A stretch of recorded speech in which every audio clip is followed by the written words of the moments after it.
représailles. Et l'une de ces représailles, c'est le vote au Parlement iranien hier après-midi de la fermeture du détroit d'Ormuz. C'est un passage stratégique pour le marché international du pétrole et du gaz entre le golfe Persique et l'océan Indien. De nombreux pays sont concernés par cette fermeture éventuelle, notamment en Asie, où le prix du pétrole a déjà flambé ce matin, Aurélien Fleureau. La menace plane et la première conséquence directe est à venir dans les heures qui viennent. Le prix du pétrole va continuer de grimper, prévient Philippe Chalmin, économiste spécialiste des matières premières. Bien évidemment qu'on passera la barre des $80. C'est pas parce que l'on manque physiquement de pétrole, c'est qu'effectivement le niveau de risque augmente assez considérablement. 80, peut-être $90 le baril à la fin de la semaine, selon le niveau de la réponse iranienne, soit 15 à 20 centimes de plus à la pompe d'ici 10 jours.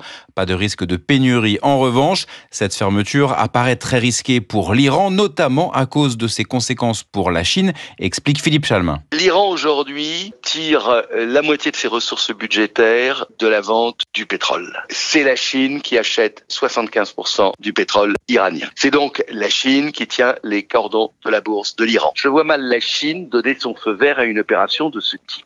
20% du pétrole mondial transite chaque jour par le détroit d'Ormuz, un étroit passage maritime de 55 km vers lequel les yeux du monde entier seront braqués.